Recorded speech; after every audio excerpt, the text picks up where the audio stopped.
નમસ્કાર, હું યશ. ઝી 24 કલાક પર આપનું સ્વાગત છે. આપ જોઈ રહ્યા છો ચૂંટણીલક્ષી અમારો વિશેષ કાર્યક્રમ મતનો મહાસંગ્રામ. મતનો મહાસંગ્રામ આજે છે રાજકીય એપિસેન્ટર મહેસાણામાં, કે જેને રાજકીય લેબોરેટરી પણ ગણવામાં આવે છે, જ્યાંથી ઘણા મોટા અને દિગ્ગજ નેતાઓ ગુજરાતને અને દેશને પણ મળ્યા છે.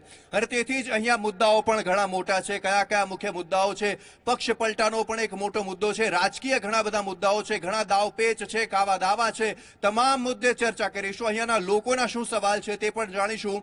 અને અહીંયા અમારી સાથે મહેમાનો ઉપસ્થિત છે, તેમની સાથે તે બાબતે જવાબ મેળવીશું. અમારી સાથે કોણ કોણ જોડાયું છે તે આપને જણાવી દઈએ તો રશ્મિકાંત પટેલ, કે જેઓ પ્રદેશ કારોબારી સભ્ય છે મહેસાણાના, તે અમારી સાથે જોડાયા છે. રશ્મિકાંતભાઈ, આપનું સ્વાગત છે. Thank you. કોંગ્રેસમાંથી અમારી સાથે જોડાઈ ગયા છે આ વખતની લોકસભા ચૂંટણીના કોંગ્રેસના ઉમેદવાર AJ પટેલ, આપનું સ્વાગત છે. Thank you. અને અમારી સાથે રાજકીય વિશ્લેષક વિમલભાઈ વૈદ્ય પણ જોડાઈ ગયા છે. સર, આપનું પણ સ્વાગત છે. આભાર આભાર આભાર. તો હવે આપણે ચર્ચા શરૂ કરીએ, સવાલો પૂછીએ, હે ને? તો ચલો હવે સવાલો પૂછવાની શરૂઆત કરીએ. તો સત્તાધારી પક્ષને સૌથી પહેલા સવાલ પૂછવો પડે. સર, સવાલ એ છે કે મહેસાણામાં છેલ્લા 10 વર્ષથી 2 ટર્મથી જયશ્રીબેન પટેલ અહીંયાના સાંસદ છે. અહીંયા કયા કયા મુખ્ય મુદ્દાઓ આપને લાગે છે જે તેમણે 10 વર્ષમાં ઉકેલ્યા, અને હજુ ઘણા એવા મુદ્દા કયા છે જે ઉકેલવાના બાકી છે?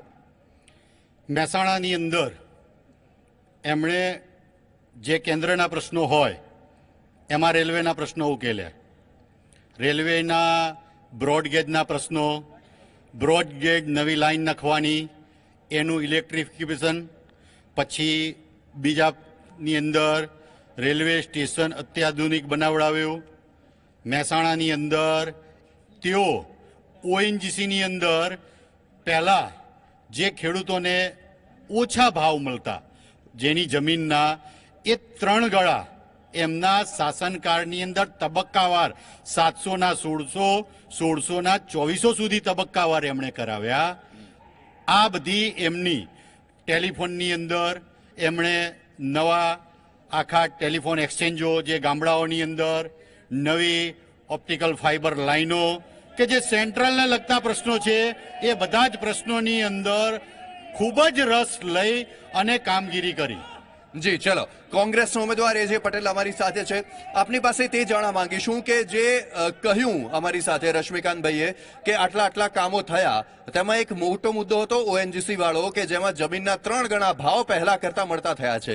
શું તેમાં સત્યતા કેટલી, અને તમારો શું વાયદો રહેશે?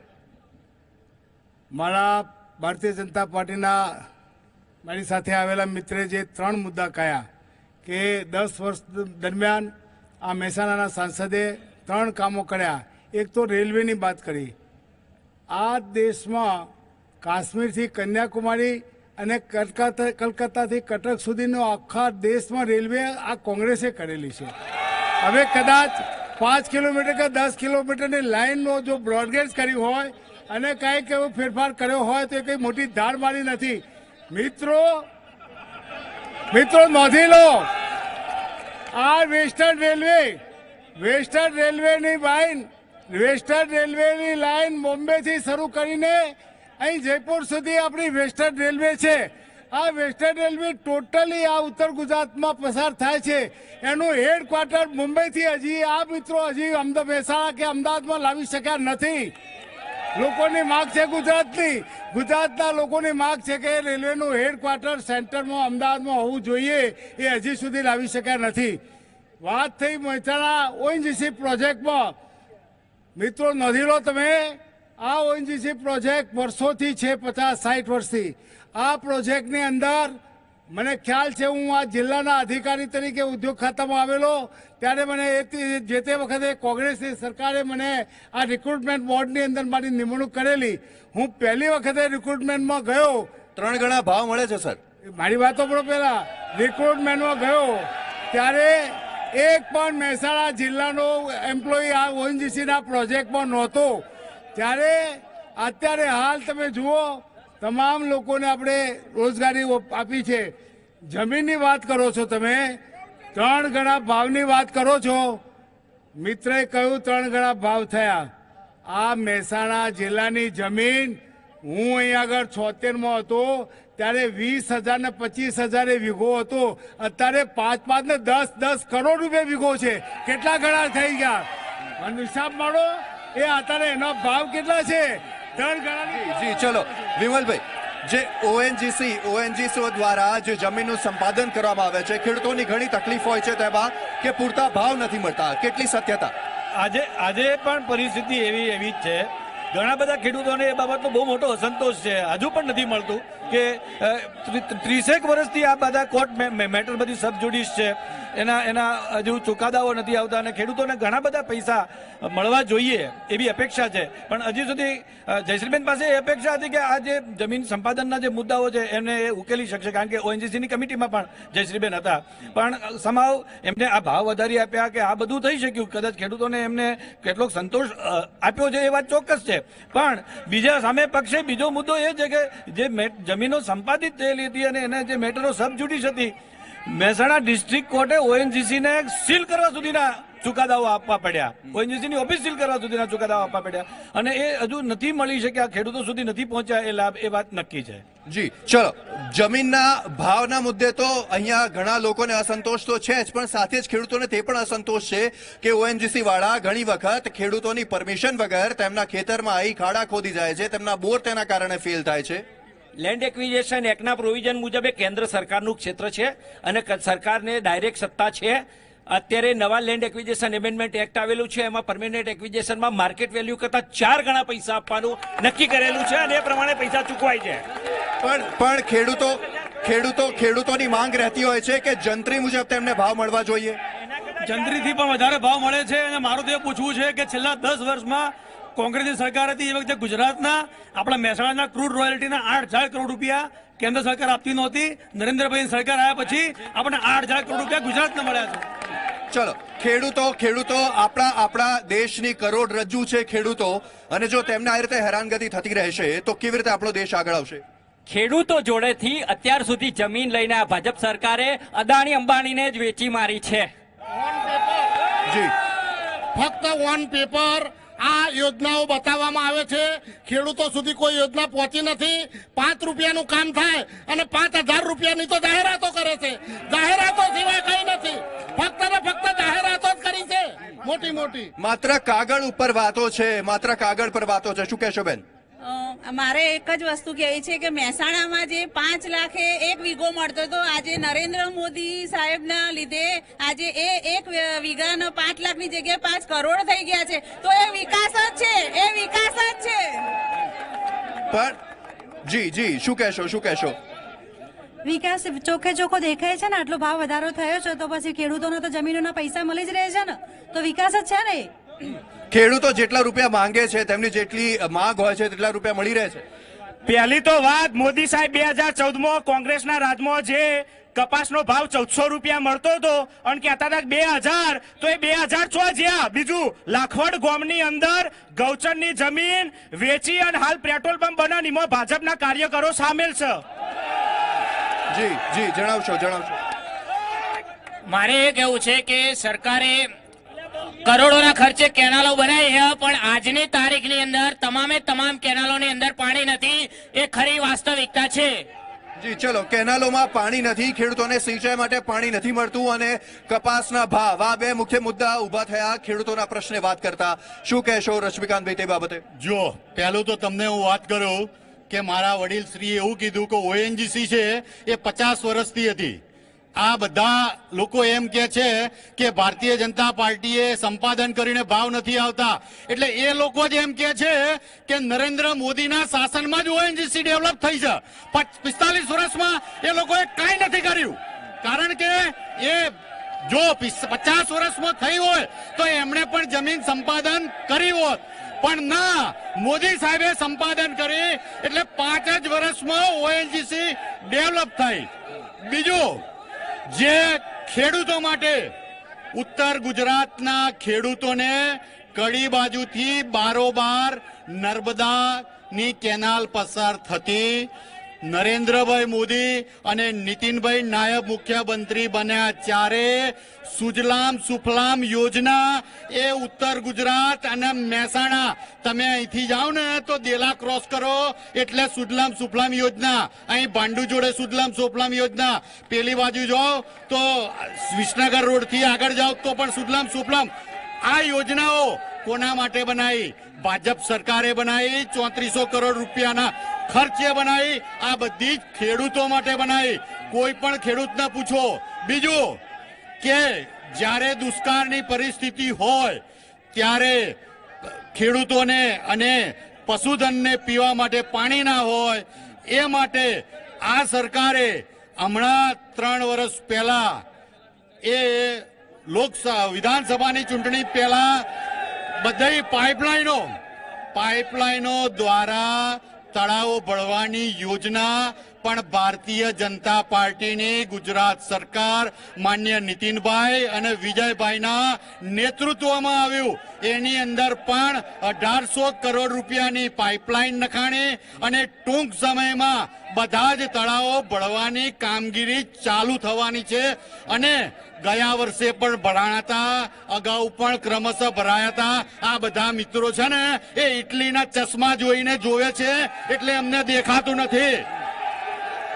એજે પટેલ, આપની પાસે આ માંગુ છું. તેમનો તેવો તર્ક છે કે જો છેલ્લા 5 વર્ષમાં જમીન સંપાદિત થઈ છે તો આગલા 45 વર્ષોમાં કોઈ વિકાસ તમે નથી કર્યો કારણ કે જમીન સંપાદિત નથી કરી.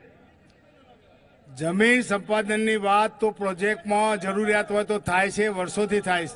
મારે એ કહેવું છે કે ઓએનજીસી પ્રોજેક્ટ મહેસાણામાં હોય, ઓએનજીસી પ્રોજેક્ટમાં કેટલી રોજગારી આપી શકાય એવી તક હોય.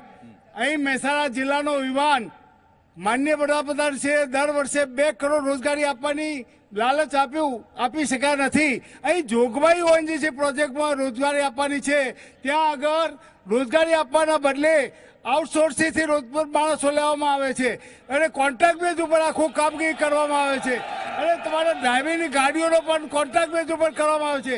આ રોજગારીની તકો હતી એ પણ છીનવી લેવામાં આવે છે.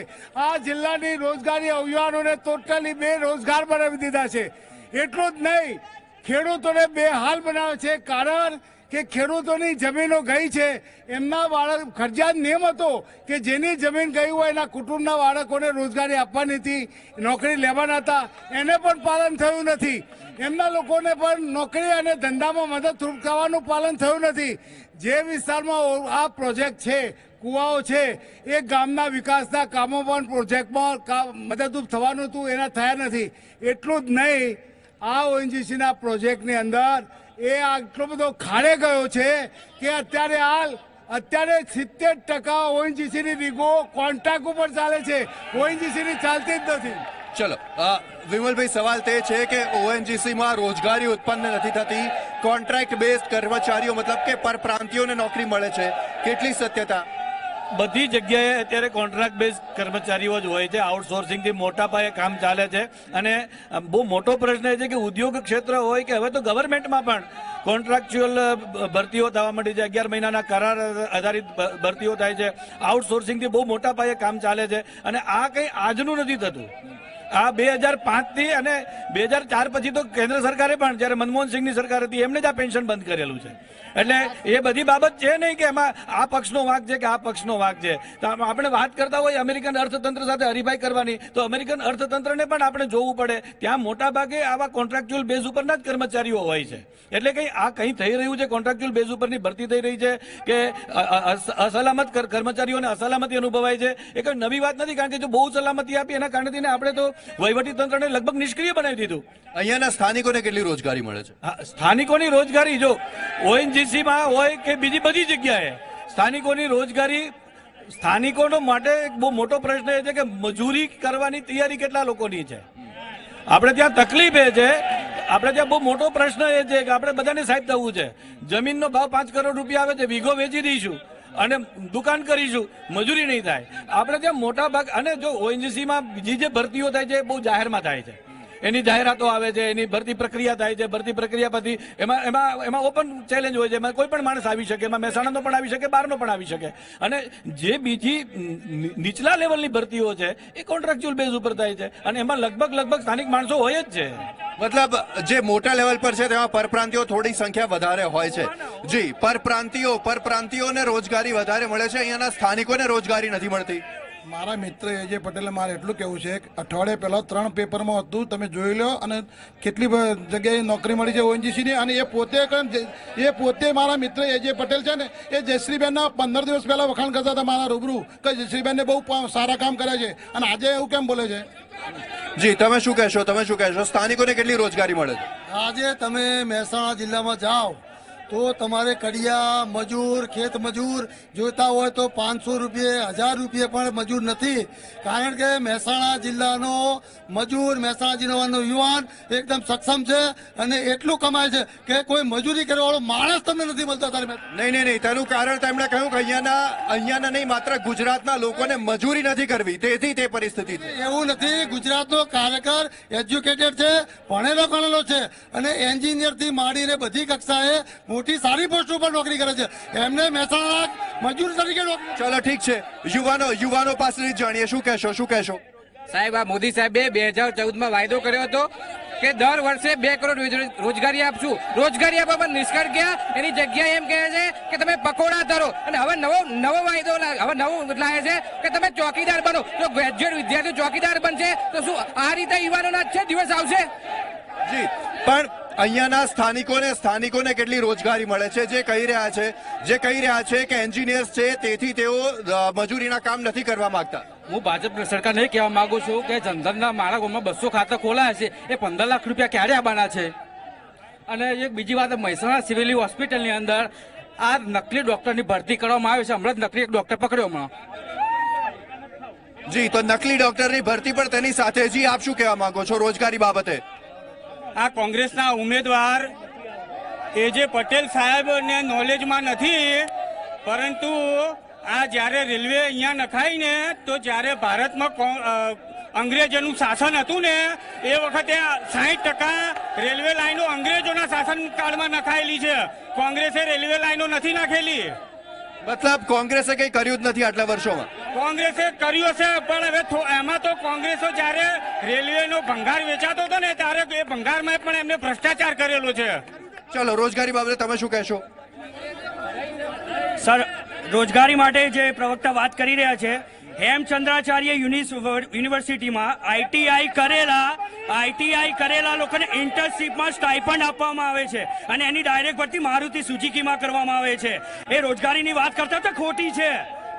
જી, અહીંયા ઘણા બધા પ્લાન્ટ છે, ઘણા ઇન્ડસ્ટ્રીયલ પ્લાન્ટ છે. કેટલી રોજગારી મળે છે લોકોને? બિલકુલ રોજગારી નથી. મારો મુદ્દો બીજો છે કે આ રાજ્યની અંદર દલિતોને એટલો બધો અત્યાચાર કરવામાં આવ્યો છે. થાનગઢ અને હજુ વિધાનસભાની અંદર તપાસ પંચનો રિપોર્ટ મુકાવવામાં નથી આવ્યો. હજુ ગુનેગારોને સજા નથી થઈ.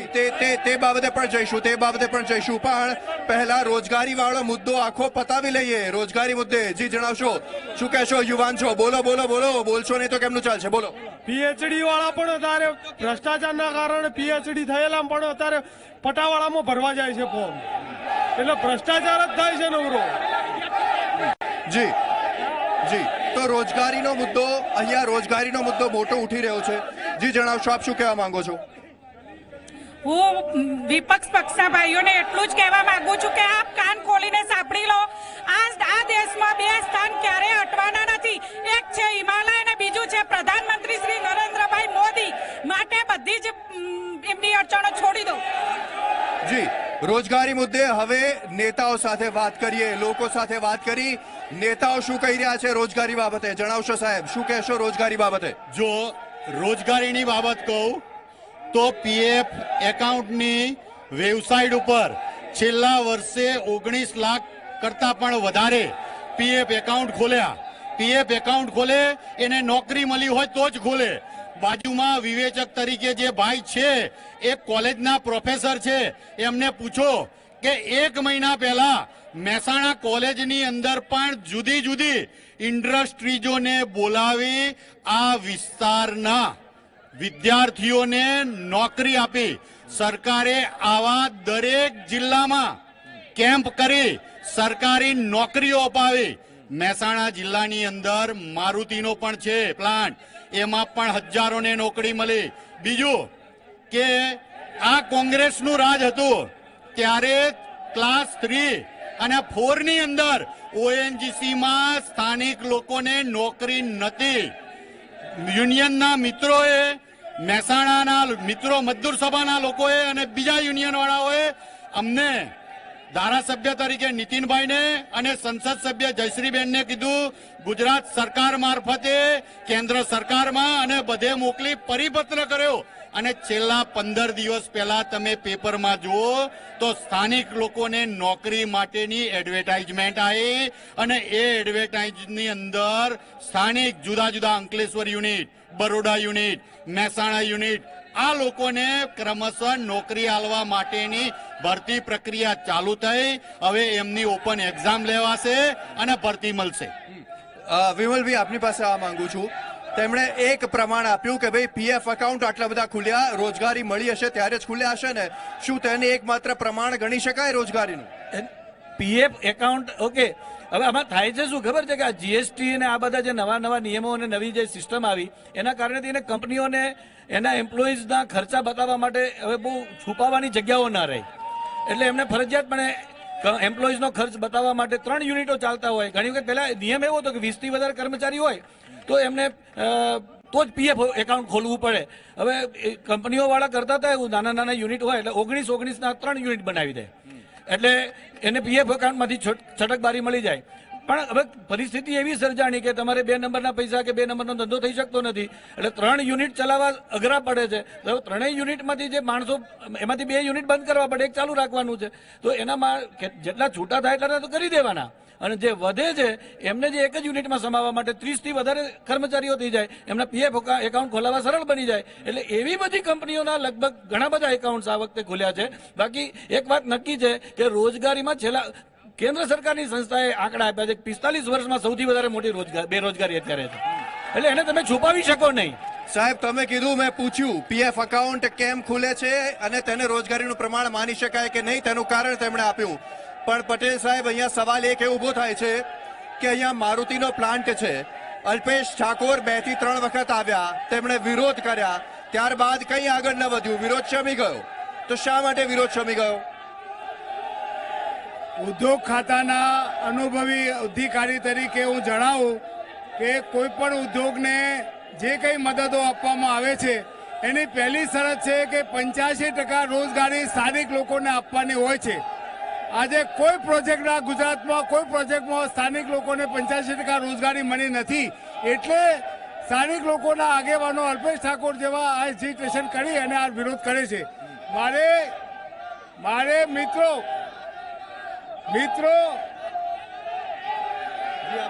મારે આ મિત્રોને કહેવું છે, મોદી બંધ કરો. આ તમારા ટેમને લઈને ઉત્તર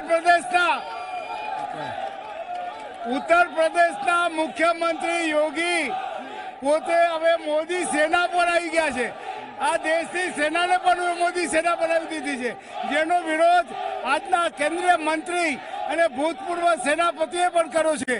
આટલી બધી કોઈ પણ દેશની પ્રજા એક વ્યક્તિને અઘટિત આટલી બધી કામગીરી આટલું બધું માન ના આપવું જોઈએ અને ખોટી રીતે એને વિકસાવવા ના જોઈએ. જી ચલો, એક મોટો મુદ્દો ઉઠાવ્યો છે. યોગી, સાંભળશો, વાત સાંભળશો, સવાલ સાંભળશો. યોગી આદિત્યનાથે દેશની સેનાને મોદી સેના ગણાવી, જેનો ખૂબ વિરોધ થયો. યોગ્ય છે? આમ તો એની રીતે બરાબર છે, બાકી યોગ્ય નથી. પણ હું મારે એક સવાલ એજે દાદાને પૂછવા માંગુ છું. હમણાં 3500 કરોડનું જે કમ્પાઉન્ડ આવ્યું એ ફોર અહેમદ પટેલ કે એ ફોર આફ્ટર મૂન? જી, તમે શું કહેશો? જી, જણાવશો. હા, એ યોગ્ય છે, કારણ કે એનો લીડર સક્ષમ હોવો જોઈએ, વડાપ્રધાન સક્ષમ હોય તો જ આવા નિર્ણય લઈ શકીએ, સર્જિકલ સ્ટ્રાઇક જેવા. બીજું, મોદી સાહેબને અત્યારે સૂત્રોચ્ચાર લાગ્યો છે ચોકીદાર ચોર છે. તો મારા ચોકીદારે કઈ ચોરીઓ કરી એ બતાવો. તમારા મહાઠગબંધનના દરેકના બંગલા જોઈ આવો. ગૂગલ ઉપર સર્ચ કરજો, દરેકના બંગલા જોજો. અમારા મોદી સાહેબનો બંગલો જોજો. ગાંધીનગરમાં હોય ઘર કે દિલ્હીમાં હોય, એકદમ ગૂગલ પર સર્ચ મારીને જોઈ લો. તમારા અખિલેશ યાદવ. જી જી, ચલો આપ શું કહેવા માંગો છો? આપ શું કહેવા માંગો છો? મહેસાણામાં આજે અપટાઉન બનાવ્યું, 200 કરોડ રૂપિયા અમિત શાહના એજન્ટો ખાઈ ગયા છે. અપટાઉન સરકારી જમીન વેચી મારી છે. જી જી, જણાવશો, આપ શું કહેશો? સાહેબ, આજે ભાજપના 2 કોર્પોરેટરો ચાલુ અને 2 જિલ્લા પંચાયતના સભ્યો એજે પટેલ સાહેબના ત્યાં ઓફિસમાં આવીને મીઠાઈ ખવડાવી અને શુભેચ્છા પાઠવી જાય છે. એમના ચાલુ 2 કોર્પોરેટરો અને ચાલુ 2 જિલ્લા પંચાયતના સભ્યો એમને એમની સરકારમાં પણ ભ્રષ્ટાચાર થઈ ખબર પડી ગઈ છે. જી જી જી, સરકારમાં ભ્રષ્ટાચાર. જી જી, એમને બહુ વિકાસ કર્યો હોય તો જયશ્રીબેનને ટિકિટ ના આલી, એમનો ઉમેદવાર કેમ નહીં? બીજું, સૌથી વધારે હિન્દુઓ ઉપર અત્યાચાર ભાજપ સરકારમાં થયો. ખેડૂતો ઉપર લાઠીચાર માર્યો, શું હિન્દુઓ નથી? પટેલોના ઘરમાં ઘૂસીને માર્યા, હિન્દુઓ નથી? આ અરે રોમ મંદિરમાં કોઈ દર્શન કરવા જાય? પૂછો રે, આ ખાલી રોમના રોમે વોટ માંગે. રોમનું મંદિર કદી નહીં બનાવ્યું. હિન્દુઓના હત્યારા ભાજપ વાળા. જી જી જી, આપની પાસે આવવા માંગુ છું. જણાવશો, આપ શું કહેશો? આ દેશ સુખ, શાંતિ, સમૃદ્ધિ અને શ્વાસ ઈચ્છે છે. નાનો પરિવાર જેના ઘરમાં ચૂલો નતો, એમના ગેસ આપે મોદી સાહેબે. આ દેશની અંદર સારું શ્વાસ મળે એ માટે આયુષ્યમાન ભારત યોજના આપી. નાના પરિવારને જ્યારે ઘરની અંદર પરિસ્થિતિ ખરાબ હોય અને જ્યારે ઓપરેશન કરવાની જરૂરિયાત પડતી હોય છે, ત્યારે આપણે જાણીએ છીએ કે ઇન્સ્યોરન્સની અંદર 11,000 તમે ચૂલાની વાત કરી. ભાજપના રાષ્ટ્રીય અધ્યક્ષ સંબિત પાત્ર હમણાં તેમના મત વિસ્તારમાં ગયા હતા. ફોટો ખૂબ વાયરલ થયો. એક બહેન ત્યાં ચૂલો સળગાવતા હતા, તેમની પાસે ગેસ ન હતો. એ બેને એમની વ્યવસ્થાનો ભાગ રૂપે એમને નહીં લીધું હોય, પરંતુ અહીંયા બેઠેલા કોંગ્રેસના સભ્યો પણ આ યોજનાનો સૌથી વધારે લાભ લે છે. આયુષ્યમાન ભારત યોજના અંતર્ગત 1300 જેટલી જે શ્વાસ માટેની યોજનાઓ છે તેનો સૌથી વધારે લાભ કોંગ્રેસના મિત્રો લે છે. એમનો પ્રશ્ન કરો કે શું આ યોજનાનો લાભ તમે નથી લેતા? દેશના નાગરિકો તેનો લાભ લેતા હશે, પણ અહીંયા સવાલ મોટા તે ઊભા થઈ રહ્યા છે કે અહીંયા રાજકીય ગણિત શું રહેશે? શા માટે અહીંયા જયશ્રીબેનનું પત્તું કપાયું? શા માટે શારદાબેન પટેલને ટિકિટ આપવામાં આવી? અને એજે પટેલ કે જે કોંગ્રેસનો ઉમેદવાર છે, અમારી સાથે છે, તેઓ અહીંયા કેટલા બળવત્તર છે? તે તમામ મુદ્દે ચર્ચા કરીશું મતનો મહાસંગ્રામમાં. હાલ રોકાઈશું એક નાનકડા બ્રેક માટે.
બ્રેક બાદ આપનું સ્વાગત છે મતનો મહાસંગ્રામમાં. અહીંયા અવાજ એટલો છે કે મને મારો પોતાનો અવાજ નથી સંભળાતો, પણ ઝી 24 કલાક જનતાનો અવાજ જરૂર બનશે. જનતા પાસે જઈએ. જી જણાવશો, શું કહેવા માંગો છો આપ? બોલો, પ્રશ્ન બોલો પહેલા. શું મુદ્દા છે અહીંયા મહેસાણામાં, શું તકલીફ છે? હલો, મહેસાણાની જનતા જ્યારે મહેસાણા જિલ્લાના પનોતા પુત્ર વડાપ્રધાન બનતા હોય ત્યારે અહીંથી જ કમળ આપવાનું હોય, કોઈ વાદ વિવાદ ના હોય અને કોઈને પૂછીને નિર્ણયો લેવાના જ નથી હોતા. આ મહેસાણાની જનતા બહાદુર જનતા છે. 60 વર્ષ જ્યારે ગાંધી પરિવારે સત્તા કરી ત્યારે કશું ભારતમાં કર્યું નથી. જી જણાવશો, તમારો શું પ્રશ્ન છે? સાહેબ, મારે એજે પટેલ સાહેબને, રશ્મિનભાઈને અને તટસ્થ નિરીક્ષક ત્રણેયને પ્રશ્ન પૂછવા, ત્રણેયને બે પ્રશ્ન પૂછવા છે કે એમની પાર્ટી દ્વારા દેશદ્રોહ કાનૂન રદ કરવાથી, કાશ્મીરમાં આસ્થા બંધ કરવાથી શું ફેર પડશે દેશને? બીજું કે કૌભાંડો દૂર કરવા માટે બંને પાર્ટી શું કરવા માંગે છે? કૌભાંડ અટકાવવા માટે શું કરવા માંગે છે બંને પાર્ટી? મારે બંનેને પૂછવું છે. જી, હું એ કહેવા માંગુ છું કે આ ઉમેદવારોને આપણે 1825 દિવસ માટે મોકલવાના છે. 1825 દિવસ માટે મોકલતા ઉમેદવારનું ક્વોલિફિકેશન શું છે, સામાજિક કામગીરી એમની કેવી છે, એમની કામગીરી સાથે એમનું મેનેજમેન્ટ કેટલું પાવરફુલ છે, મેનેજમેન્ટ કોણ કરી શકશે, 5 વર્ષ માટે દિલ્હીમાં કોણ જવાબ આપી શકશે, એ તો એટલીસ્ટ જોવું જોઈએ ને. જી ચલો, અહીંયાની જનતાના સવાલો છે. આવું આપની પાસે, પહેલા તેમની પાસેથી જવાબ મેળવી લઈએ. અહીંયાની જનતાના આ સવાલો છે જે મુખ્ય મુદ્દા ઉઠી રહ્યા છે અહીંયા વિમલભાઈ, કે હવે લોકો પૂછતા થયા છે કે ભાઈ ઉમેદવારનું ક્વોલિફિકેશન જુઓ, તેમનું ભણતર શું છે, તેઓ કયા ક્ષેત્રમાં તેઓ વધારે સારું કામ કરી શકે છે. તો શું આ એ ભારત માટે એક સારી વાત છે? બહુ સરસ વાત છે, કારણ કે હવે બધાને ખબર પડી છે કે, અને આમ પણ ઘણા બધા ભણેલા ઉમેદવારો તો આવતા જ હતા, પણ હવે મતદારો માગવા માંડ્યા છે તમારું ક્વોલિફિકેશન. મતદારો હિસાબ, અત્યારે ક્વોલિફિકેશન માગે છે, આ મતદારો આગળ જતા હિસાબ માગશે. અને હવે ઘણી જગ્યાએ અહીંયા તમને મહેસાણામાં તમે સાંભળ્યું છે કે હિસાબો મંગાય છે, અને હવે ઉમેદવાર પાસે જો હિસાબ માંગવાનું શરૂ કરશે તો ઉમેદવારે એલર્ટ રહેવું પડશે, અને એ લોકશાહી માટે બહુ સારી નિશાની છે. એજે પટેલ સાહેબ, આપની પાસે આ માંગુ છું. સવાલ તે છે કે અહીંયા જ્યારે ભારતીય જનતા પાર્ટીની લોકસભામાં માત્ર 2 બેઠકો હતી ત્યારે એક બેઠક મહેસાણાની હતી. 1982 થી અત્યાર સુધી ખાલી 2 વખત કોંગ્રેસના સાંસદ અહીંયાથી ચૂંટાઈ શક્યા છે, 2009 થી લઈ અને 2014 સુધી. તો આ વખતે શું આશા છે તમને, કેવી રીતે જીતશો? મહેસાણા જિલ્લો પોલિટિકલ લેબોરેટરી છે. મહેસાણાની પ્રજા બહુ જાગૃત અને શાણી છે. જ્યારે જે તે સમયે જે સમયે સંજોગો ઉભા થાય એવો નિર્ણય લે છે. 2-5 વર્ષ સુધી આ વિસ્તારના મોદી સાહેબને પ્રાઇમ મિનિસ્ટર બનાવ્યા પછી આ મહેસાણાની પ્રજાને બહુ અહેસાસ થયો છે કે આ જુઠ્ઠાણા સિવાય, દંભ સિવાય, દાદાગીરી સિવાય, ભ્રષ્ટાચાર સિવાય, મોંઘવારી વધારવા સિવાય, ખેડૂતોને હેરાન કરવા સિવાય, બેરોજગાર યુવાનોને રોજગારીમાં ધકેલવા સિવાય કોઈ કામ કર્યું નથી. એટલે સમગ્ર મહેસાણાની પ્રજા આ વખતે સારી છે. એટલે આ વખતે કોઈ સંજોગોમાં ભાજપના ઉમેદવારને ચૂંટણી મત આપશે નહીં. મારે એ કહેવું છે. શારદાબેન પટેલ કેટલો મોટો પડકાર? મોટો પડકારમાં તો તમે જો છો કે એમને કોઈ લોકો પ્રજાની સામે એમને ખબર છે કે કયા પ્રશ્નો લઈને જવા. એ આરોગ્યની વાત કરે છે કે આરોગ્યની સેવાઓ બહુ સારી છે, આરોગ્યની યોજનાઓ સારી છે. મારે આ ભાજપના મિત્રોને પૂછવું છે કે આરોગ્ય મંત્રી પોતાના 2 ઓપરેશન કરાવ્યા, એ બંને ઓપરેશન પ્રાઇવેટમાં અને મુંબઈ જઈને કરાવ્યા. મેં કે ગુજરાત સરકાર પાસે આવી સગવડ નથી, અને ગૃહમંત્રીને ઓપરેશન કરાવ્યું કેન્સરનું, એ પ્રાઇવેટ હોસ્પિટલમાં કરાવડાયું. અત્યારે મહેસૂલ મંત્રી પણ બોમ્બે ઓપરેશન ને બોમ્બે હોસ્પિટલમાં છે. અને મિત્રો, અમદાવાદ, ગુજરાત આવડો મોટો છે, ગુજરાત આવડો મોટો સરસ છે, તો આરોગ્યની સેવા ઊભી કરો. જયશ્રીબેન પટેલ માટે શા માટે નો રિપીટ થિયરી? 10 વર્ષમાં ના સારું કામ કર્યું તેમણે. ભાઈ, ભારતીય જનતા પાર્ટી છે એ ક્રમશઃ દરેક કાર્યકર્તાઓને એ તબક્કાવાર સ્થાન આપતી હોય છે. જયશ્રીબેનને પણ 2 ટર્મ આપી. હવે નરેન્દ્રભાઈ મોદી સાહેબનો એવો આશા હતી કે મારે ગુજરાતની અંદર પણ મહિલા સાંસદોને ટિકિટ આપવી છે તો જયશ્રીબેનની જગ્યાએ મહેસાણામાં પણ મહિલા સાંસદ તરીકે બેનને સિલેક્ટ કર્યા. બીજી વાત કરું, સાહેબ જે વાત કરે છે તો એમના રાષ્ટ્રીય પ્રમુખ સોનિયાબેન ઓપરેશન કરાવવા માટે ન્યુયોર્ક કેમ જાય છે? ગુજરાત ભારતની અંદર કેમ સુવિધાઓ સારી નથી? તમારા રાષ્ટ્રીય પ્રમુખ કેન્સરનું ઓપરેશન કરાવવા, નાની નાની વસ્તુઓ બતાવવા માટે ફોરેન જાય. કોંગ્રેસ કરે લીલા, બીજા કરે. હવે એમને બીજું પૂછો, ગેરકાયદેસર પાણી જોડતા હતા ને ત્યારે હાર પેલા નીતિનભાઈની વાત કરી ને, એ પકડ્યા હતા ને તો નીતિનભાઈને ફોન કર્યો હતો કે નીતિનભાઈ આ ચીફ ઓફિસર મને પકડે છે અને પૂછો એમને કે આ ભારતીય જનતા પાર્ટીના કાર્યકર્તા હતા, થોડા ટાઈમથી જ કોંગ્રેસમાં આવ્યા. મહેસાણાની જનતા એ સમજુ છે, પાટલી બદલુને કોઈ દિવસ મત નથી. ચલો તેના ઉપરથી પાટલી બદલુ પરથી મોટો સવાલ તે ઉભો થાય છે કે વધારે પડતા પાટલી બદલુ તો હાલમાં ભારતીય જનતા પાર્ટીમાં છે. વાત એ જ મારે એમને એ જ કહેવું છે કે આપણે આ બધા વ્યક્તિગત મુદ્દાઓને રહેવા દેવા જોઈએ. ચૂંટણીના મુદ્દાઓ પર આપણે ચર્ચા કરવી જોઈએ. હવે કોણે ક્યાં ઓપરેશન કરાવ્યું એનો બહુ અંગત મુદ્દો છે અને ઘણા બધા પ્રશ્નો હોય. ઘણી વખત ડાયાબિટીસ હોય, બીજા બધા શરીરમાં અન્ય રોગો પણ હોય, તો એના માટે એક સ્પેશિયલ ડોક્ટર હોવો જરૂરી છે અને આ ચૂંટણીની ચર્ચાનો મુદ્દો ના બનાવાય. ચલો ઠીક છે સર, આપની પાસે આવું, પણ અહીંયા સવાલ એ ઉભો થાય છે કે પક્ષ પલટુ અને મહેસાણી જનતા કેટલો સાથ આપશે? મારે કહેવું છે આપણા ચેનલના માધ્યમથી કે આ વખતે કોંગ્રેસે જે ઉમેદવાર પસંદ કર્યા છે એ રિટાયર્ડ ક્લાસ 1 ઓફિસર છે. જે સામે જે ઉમેદવાર રિપીટ કરવાની જગ્યાએ શારદાબેનને પેરાશૂટ, જે જિલ્લા પંચાયત ગ્રામ પંચાયતની ચૂંટણી નથી લડી શક્યા એવા ઉમેદવાર લાયા છે. એટલે જનતા ક્વોલિફિકેશન જો છે. બીજું મારે ખાસ કહેવું છે, અહીંયા આપણે યાદ કરીએ પૂર્વ વડાપ્રધાન ઇન્દિરા ગાંધીએ પાકિસ્તાનના 2 ભાગલા કર્યા હતા અને જે મિરાજથી આપણે સર્જિકલ સ્ટ્રાઇક કરી શક્યા એ કોંગ્રેસની ઇન્દિરા ગાંધીની દેન છે. એ મિરાજથી આપણે કરી શક્યા.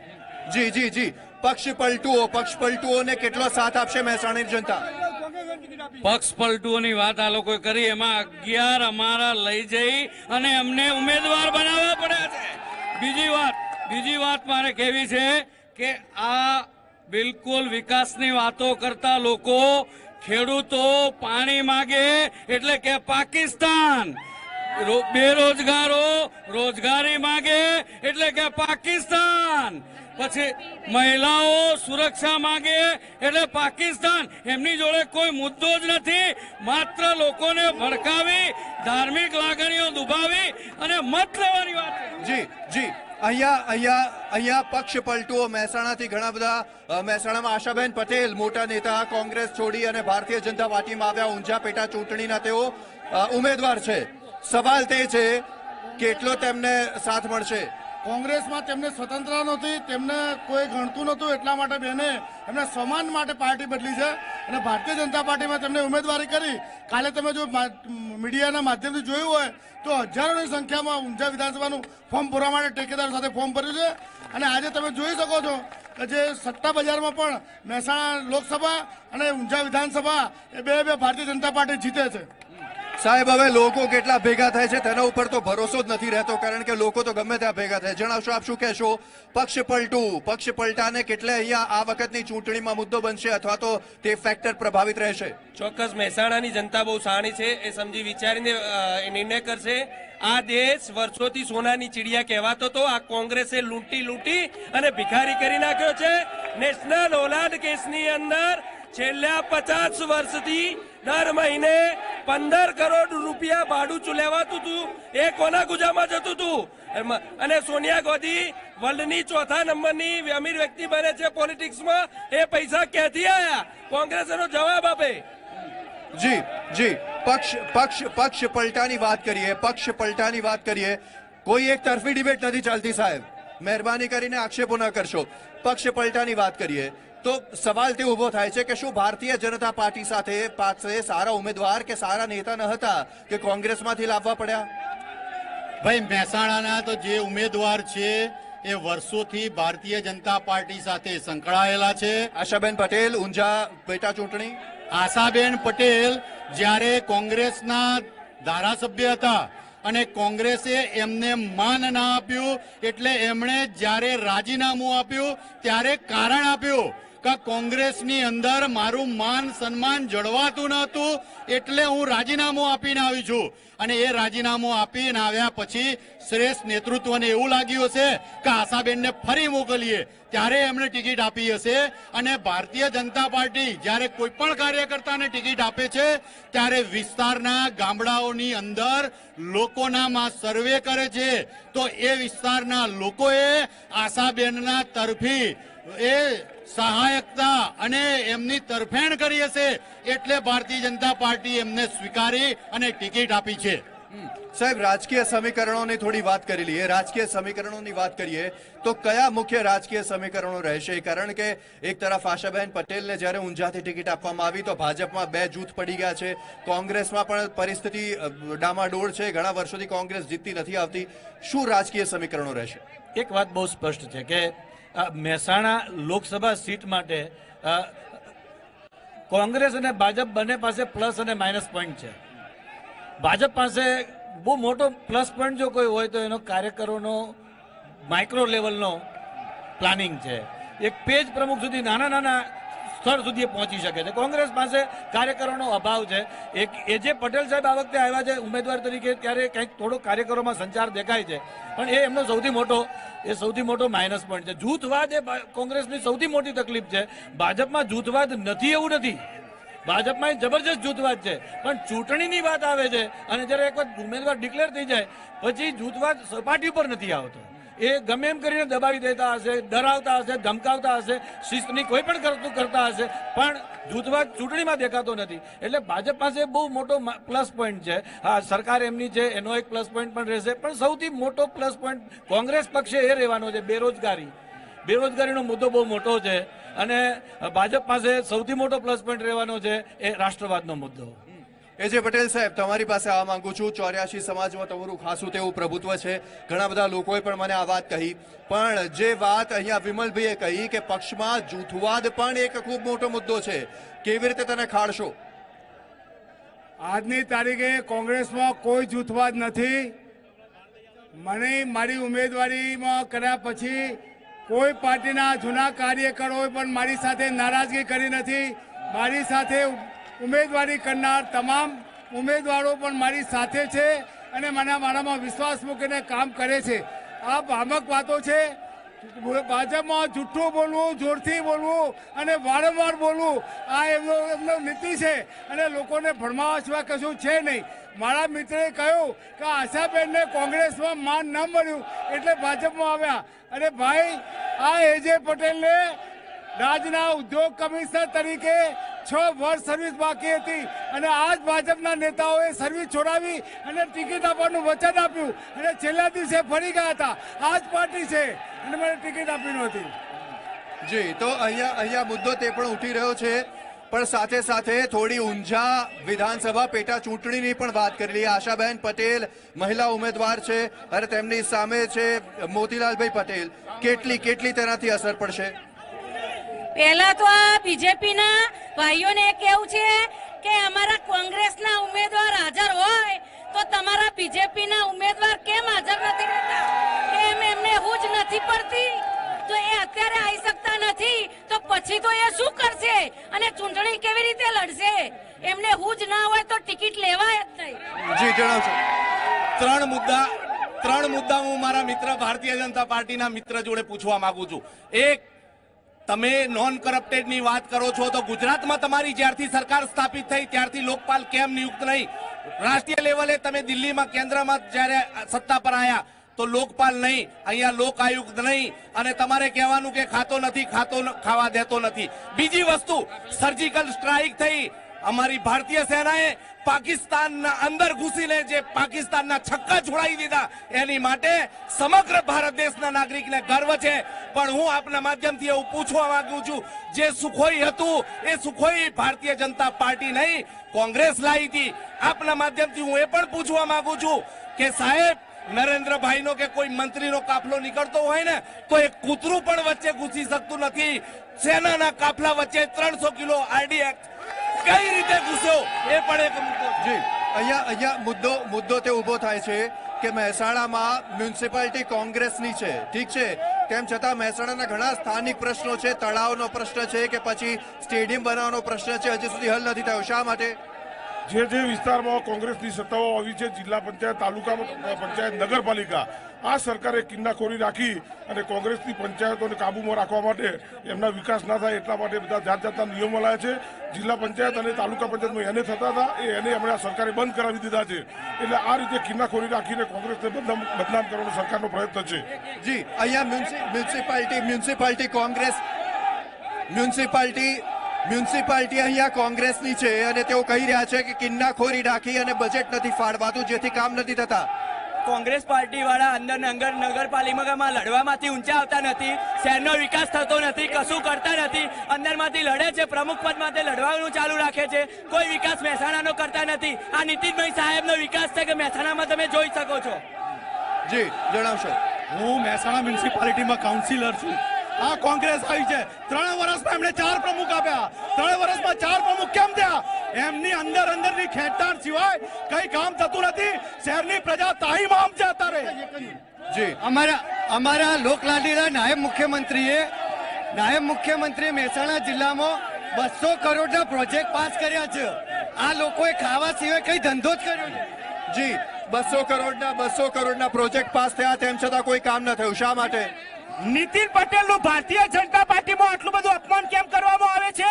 અને જો અમિત શાહ 2019ની ચૂંટણી જીતશે તો નીતિનભાઈની હૃદય પાકી છે, એમની કારકિર્દી ખલાસ કરવા માંગે છે.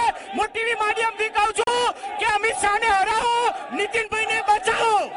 તેની ચિંતા તમને કેમ થાય છે? જણાવશો, આપ શું કહેવા માંગો છો?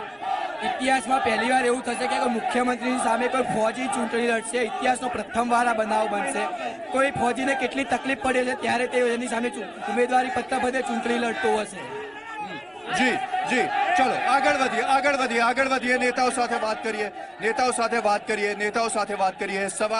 સવાલ અહીંયા તે પણ સાથે ઊભો થઈ રહ્યો છે કે અહીંયાની પાલિકા કોંગ્રેસની છે, તેમ છતાં તેમને ગ્રાન્ટ નથી ફાળવવામાં આવતી, કિન્નાખોરી રાખવામાં આવે છે.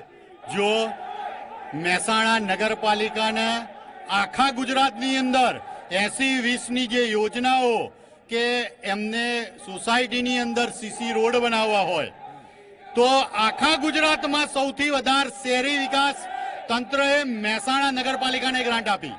બીજા નંબરની વાત કરું, મહેસાણાની જનતા માટે પીવાના પાણીની વ્યવસ્થા માટે 59 કરોડની મા અમૃતમ યોજના શ્રી નીતિનભાઈ પટેલ નાયબ મુખ્યમંત્રી શ્રી લાવ્યા. એ પછી પણ કહું, મહેસાણા નગરપાલિકાની અંદર ગટરો જૂની થઈ ગઈ હતી. 85 કરોડ રૂપિયાના ખર્ચે નવી ગટર યોજના પણ માનનીય શ્રી નીતિનભાઈ લાવ્યા. આ સિવાય હું તમને કહું, મહેસાણા 2ની અંદર કે જે રામોસણા આગળનું નાળું કે લોકો ઓવરબ્રિજ ઉપરથી રામોસણા બાજુ જવું હોય તો વાહનો સ્પીડમાં જતા એ બાળકોને સ્કૂલેથી આવતા હોય તો અડફેટમાં રહેતા, તો એ 18 કરોડનું અંડરગ્રાઉન્ડ નાળું માનનીય નાયબ મુખ્યમંત્રીશ્રીએ બનાવ્યું. એનું આખું હેન્ડલિંગ હવે સાફ સફાઈનું પણ નગરપાલિકાને આપ્યું. એ સિવાય હમણાં જ મહેસાણાના 2 નંબર, મહેસાણા 2 વિભાગ કહેવાય, ત્યાં મચ્છરોનો બહુ ત્રાસ હતો, ખુલ્લી ગટર હતી, તો માન્ય નાયબ મુખ્યમંત્રીશ્રીએ 80 કરોડ રૂપિયાના ખર્ચે કોલવર્ડ બોક્સ બનાવી મંજૂર કર્યું અને એના ઉપર હળવા વાહનો જઈ શકે એ પ્રકારના રસ્તાવાળી સુવિધાવાળું બનાવ્યું. નાયબ મુખ્યમંત્રીશ્રી અને ભાજપ સરકાર આવ્યા પછી આ 2.5 વર્ષની નગરપાલિકાની અંદર હજારો કરોડના કામ આપ્યા, પણ કોંગ્રેસના કોર્પોરેટરો અને પ્રમુખો અંદર બાજવામાંથી ઊંચા નથી આવતા. હાલના પ્રમુખના વિરુદ્ધમાં જે 1.25 વર્ષ પહેલા પ્રમુખ બનવાના છે, હવે એને આક્ષેપ કર્યા. એમના ઉપપ્રમુખ છે એ ઠેર ફરી અને એમ કે છે કે ફૂટપાથ સારી બની નથી, આ નથી બન્યું. ભાઈ જે ખાટલે ખોડ છે એ તો કોંગ્રેસના કોર્પોરેટરોમાં છે. એ અંદર અંદર બાજતા બંધ કરે પછી પ્રજાનો વિકાસ કરવાની વાત. જી એજે પટેલ સાહેબ, 7-8 વર્ષથી આશરે અહીંયા તળાવ માટે કામ ચાલી રહ્યું છે. તળાવ નથી બન્યું હજુ સુધી. અહીંયાનું જે મેદાન છે મ્યુનિસિપાલિટી ગ્રાઉન્ડમાં, ત્યાં સ્ટેડિયમ બનાવવાની વાત કરવામાં આવી, હજી સુધી સ્ટેડિયમ નથી બન્યું. શા માટે? ભારતીય જનતા પાર્ટીની સરકાર આવવાથી સ્થાનિક સ્વરાજની સંસ્થાઓ, કોર્પોરેશન હોય, તાલુકા પંચાયત હોય, જિલ્લા પંચાયત હોય અને અત્યારે તો પંચાયત હોય, તમામ હોદ્દેદારોના પાવર્સ આ સરકારે લઈ લીધા છે. જિલ્લા પંચાયતના પ્રમુખના પાવર્સ પણ લઈ લીધા છે. ત્યારે તાલુકા પંચાયતના પ્રમુખના પાવર્સ પણ લઈ લીધા છે. મ્યુનિસિપાલિટીના પાવર્સ પણ લઈ લીધા છે. ફક્ત ને ફક્ત કંટ્રોલાઇઝ કરીને સેન્ટ્રલ તાલુકા છે રાજ્ય લેવલે કંટ્રોલાઇઝ કરી લીધા છે, જેથી ચૂંટાયેલા પ્રતિનિધિઓ બિલકુલ અત્યારે પાંગડા બની ગયા છે અને પ્રજાના કામો કરી શકતા નથી. એવી પરિસ્થિતિ બનાવી દીધી છે તો ચૂંટાયેલા પ્રતિનિધિઓને પ્રજાના કામો કરી શકતા નથી. આ વસ્તુ સેન્ટ્રલ લેવલે અને સ્ટેટ લેવલે પણ કોઈ મિનિસ્ટરના પાવર નથી રાખ્યા. મોદી સાહેબે તમામ પાવરો આગળ મુખ્યમંત્રી તરીકે રાખ્યા હતા. સેન્ટરમાં ગયા પછી તમામ મંત્રીઓના પાવર પ્રધાનમંત્રી જોડે છે, કોઈને પાવર આપ્યા નથી. આરબીઆઈના ગવર્નરને ખબર ના હોય અને રાતોરાત નોટબંધી થઈ જાય અને એ સિવાય કોઈ સેન્ટ્રલ ગવર્મેન્ટની પોલિસી અને સીબીઆઈના ડાયરેક્ટરને રાતના 2 વાગે એની બદલી થઈ જાય. આવું જો કમી તંત્ર અને વહીવટ એ આ મોદી સાહેબની સરકાર કર્યું છે, એના લીધે સમગ્ર પ્રજા તાઇમાન થઈ ગઈ છે અને પોકારી રહી છે. જી, પાલિકાઓમાં શું પરિસ્થિતિ છે? કારણ કે તે મુદ્દો અહીંયાની સ્થાનિક જનતાને અસર કરતો હશે. બહુ મોટો મુદ્દો છે અને ભાજપને જ્યારે નગરપાલિકા હતી ત્યારે એના માટે બહુ સારો સમય હતો કે સરકાર પણ ભારતીય જનતા પાર્ટીની હતી, નગરપાલિકા પણ ભારતીય જનતા પાર્ટીની હતી. પણ હવે એ એન્ટી ઇન્કમ્બન્સીમાં અહીંયા નગરપાલિકા કોંગ્રેસની આવી છે અને કોંગ્રેસની નગરપાલિકા સરકાર ભાજપની છે. એના કારણે થઈને એ બે વચ્ચેનો ગજગરા, કારણ કે ભાજપની સરકાર હંમેશા એવું બને કે જો તમારી અનુકૂળ સરકાર હોય તો નગરપાલિકાને વધારે સરળતાથી કામ કરવા મળે. જિલ્લા પંચાયતમાં પણ એવું છે કે તમને વધારે અનુકૂળતા હોય, બંને સરકારો જો બંને એક જ પક્ષની હોય તો જ એ વધારે અનુકૂળતા રહે. અધરવાઇઝ અધિકારીઓ દ્વારા, નિયમો દ્વારા, પરિપત્રો દ્વારા એને કોઈ પણ રીતે પરેશાન કરવાનો પ્રયાસ થાય એવું કદાચ થતું હશે. પણ નગરપાલિકા પાસે પણ પોતાની સત્તાઓ છે. એ સત્તાઓ નગરપાલિકા કેમ નથી વાપરતી? કદાચ એ અજાણ છે, કદાચ એ પોતાની સત્તા વાપરવા માટે સક્ષમ નથી કે જૂથવાદમાં ખેંચાઈ ગઈ છે. આ બે બાબતો એમાં મને દેખાઈ રહી છે. જી ચલો, તે બાબતે ઉપર આપણે સ્પષ્ટતા મેળવી લઈએ. સવાલ તે છે કે શું ભારતીય જનતા પાર્ટી દ્વારા અહીંયાની પાલિકાને કામ નથી કરવા દેવાતું? મારા વડીલ મિત્ર એજે પટેલ સાહેબને પ્રશ્ન છે. એમના સગા બેન મહેસાણા નગરપાલિકાના ઉપપ્રમુખ છે. એમને કેટલી વખત કોંગ્રેસ પાર્ટીને એમ કીધું કે અમારે આ પાર્ટીમાં ફાવતું નથી, આ પાર્ટી અમારું બદનામ કરે છે, આ સભ્યો અમને કામ નથી કરવા દેતા, આ પાર્ટી અમને ચાર્જ નથી આપતી, આ નગરપાલિકાનો પ્રમુખ અમને ચાર્જ નથી આપતો, મારે વહીવટ કરવો છે, મને મારા પાસે કોઈ સહી કરવા નથી આવતું, મારી પાસે કોઈ ટેન્ડરની સહી નથી. આ એમના સગા બેન કે છે. જી પાલિકામાં શું પરિસ્થિતિ? શા માટે કામ નથી કરવા દેવાતું? હું તો મહિલા હોવાથી એક મહિલાના હકમાં જ બોલીશ કે જો મહિલાઓને પૂરી તરહથી સુરક્ષા, મહિલાઓને પૂરી તરહ સગવડો મળી હોય તો અને મહિલાઓની કોઈ ચિંતા કરી હોય તો એ ફક્ત ને ફક્ત આપણા નરેન્દ્રભાઈ મોદીની સરકારમાં મહિલાઓની ચિંતા કરવામાં આવી છે. કોંગ્રેસના સરકારમાં મહિલાઓની કોઈ ચિંતા કરવામાં આવતી જ નથી.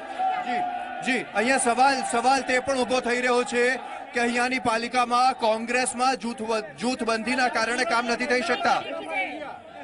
આ જૂથવાદની વાતો કરે છે. એ જૂથવાદ એમને ઉભો કરાવીને એમને નગરપાલિકાનો જે વિકાસ થાય છે મહેસાણા શહેરનો એ નથી કરવા દેવો, એટલા માટે જૂથવાદ કરાવે છે. અને બીજું કે જિલ્લા પંચાયતમાં 23 જિલ્લા પંચાયતો ગુજરાતમાં કોંગ્રેસની બની એટલે એમના પેટમાં તેલ રેડાયું અને એ વિકાસ જિલ્લા પંચાયતો દ્વારા છેક નીચેના લેવલ સુધી ન થઈ જાય એના કારણે તમામ સત્તાઓ છીનવી લીધી. એટલે માત્ર ને માત્ર ચોરી સિવાય કંઈ કરતા નથી. જી અહીંયા સવાલ. ચલો, હવે છેલ્લી 1 મિનિટ છે મારી પાસે, છેલ્લી 1 મિનિટ છે અને છેલ્લી મિનિટમાં હું તે જ સવાલ પૂછતો હોઉં છું હંમેશા. શારદાબેન પટેલ, કેટલા મતોથી વિજય થશે, શું છે આપનો દાવો? શારદાબેન પટેલ 3 લાખ કરતા પણ વધારે મતે જીતશે. એનું કારણ કહું કે એમના પતિદેવના કામો મહેસાણા જિલ્લાની અંદર ગણપત યુનિવર્સિટી હજારો છોકરાઓને ટેકનોક્રેટ બનાવી પગભર કર્યા. એમના પિતાશ્રી સાંકરચંદ પરિવાર નૂતન સ્કૂલથી માંડી એસકે યુનિવર્સિટી, એમના સસુર એ ઢોર ચોરી માટે, એટલે કે આ લોકોના વારસાની અંદર પ્રજાની સેવા કરવી, વિસ્તારની સેવા કરવી એવું ભાથું મળેલું છે.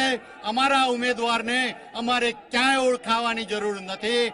એ 3 લાખ કરતા પણ વધારે મતથી આ બેઠક જીતી અને મહેસાણા જિલ્લાના સપૂત અને આપણા મહેસાણાના વડાપ્રધાન નરેન્દ્રભાઈ મોદીના ચરણમાં મહેસાણા રૂપી કમળ અમે જી એજે પટેલ, તમે શું કહેશો? 3 લાખ મતોથી વિજય થવાનો દાવો કરી રહ્યા છે ભારતીય જનતા પાર્ટીના નેતા. તમે શું કહેશો, કેટલા મતોથી જીતશો? અમારા રાષ્ટ્રીય અધ્યક્ષ અને હાઈલી ક્વોલિફાઈડ ઓક્સફર્ડ યુનિવર્સિટી અમેરિકાના એમફિલ થયેલા માન્ય શ્રી રાહુલજી, અમે એના ભાવિ વડાપ્રધાન બનાવવા માટે મહેસાણા સીટમાંથી 5 લાખ વોટથી વધારે જીતવાનો છું એ મને વિશ્વાસ છે. જી, તો અહીંયા ખૂબ મોટા દાવા આ રાજકીય લેબોરેટરીમાં થઈ રહ્યા છે. ભારતીય જનતા પાર્ટી કહી રહી છે કે 3 લાખ મતોથી જીતશે, તો કોંગ્રેસ કહી રહી છે કે 5 લાખ મતોથી તેઓ જીતશે. જોવું રહેશે કે અહીંયા કેવા રહે છે સમીકરણો. મતનો મહાસંગ્રામમાં હાલ માત્ર આટલું જ. આપ જોતા રહો ઝી 24 કલાક.